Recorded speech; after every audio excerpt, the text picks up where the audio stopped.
Hello दोस्तों, नमस्कार, आदाब, सत श्री अकाल सभी को। जीएस यूनिकोड में आपका हार्दिक स्वागत और अभिनंदन करते हैं। हम बात करेंगे एनआईए डीलेट को लेकर बड़ी अपडेट क्या है। जैसा कि आपको बता दें, इस समय कोलकाता हाई कोर्ट का आर्डर जारी होता है। आपने देखा होगा, ये वही केस है जो पप्पू यादव सर का केस है। बड़ा केस था जो सुप्रीम कोर्ट से डिसमिस होकर आया था कि भाई आप पहले हाई कोर्ट जाएँ, फिर उसके बाद यहाँ आएँ। तो आप देखेंगे कि ये कोलकाता हाई कोर्ट में रूबिका खातून के नाम से केस है।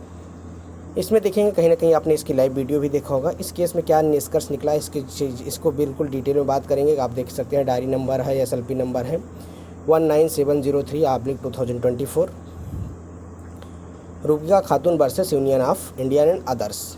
आप देख सकते हैं पूरा।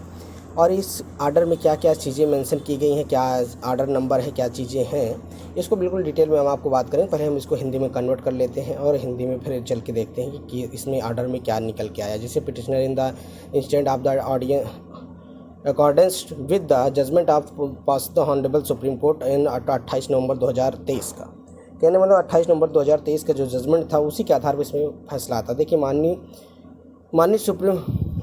सुप्रीमो द्वारा पारित निर्णय में कोर्ट ने 28 नवंबर 2023 की SLP संख्या जयवीर सिंह के मामले को 2023 के और उसमें देख सकते हैं के लिए खुला होगा। उपरोक्त निर्णय में पारित निर्देश का संदर्भ में क्या क्या चीज़ें मेंशन की गई, इसमें आपको देखना है। और कहने का मतलब है, जो सुप्रीम कोर्ट का जजमेंट है उसी को हवाला देते हुए बात की गई है। जोड़ने की मांग करते हुए अलग अलग आवेदन दायर किए गए हैं। यदि सलाह दी जाए कि आवेदकों की कार्रवाई में अपने ही कारण पर नई रिट याचिका दायर करना खुला रहेगा। कहने का मतलब कहीं नई याचिका दायर करने के लिए खुला रहेगा। 2024 में CAN 1 और 2024 में CAN 2 के आवेदकों के लिए निपटारा किया जाता है।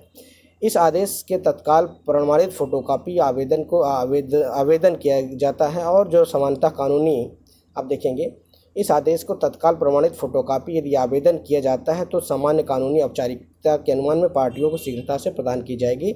और जस्टिस कौन है? अमृता सिन्हा जी। कहने का मतलब है, इसमें वही चीज़ें कही गई हैं कि कुछ बातों का निस्तारण किया गया है। अगर कुछ चीज़ें नई दायर होती थी तो उसका आगे से कार्रवाई होगी। और इसमें कोर्ट फीस का ये सब मैटर था। और कहीं ना कहीं इस केस को आगे डिसमिस कराने की बात की गई थी। डिसमिस करके फिर सुप्रीम कोर्ट में लाएंगे, लेकिन अभी ऐसा कुछ देखने को मिल नहीं रहा। बिल्कुल केस नॉर्मल होता जा रहा है। जहाँ तक पहले बहुत सारा नंबर ऑफ पिटिशनर इसमें जुड़े थे, नंबर ऑफ अमाउंट भी बहुत ज़्यादा लिया गया था, लेकिन ऐसा कुछ अभी देखने को मिल रहा है नहीं है। विद्यार्थी परेशान है, हताश है कि भाई कहीं से कुछ फैसला है। बस यही आखिरी उम्मीद है रिव्यू पिटीशन की। अब देखिए उसकी जजमेंट डेट कब लगती है, उसका फैसला कब आता है। खबर है कि वीडियो को चैनल को लाइक ज़्यादा शेयर करें। मिलते हैं नए वीडियो के साथ। नमस्कार।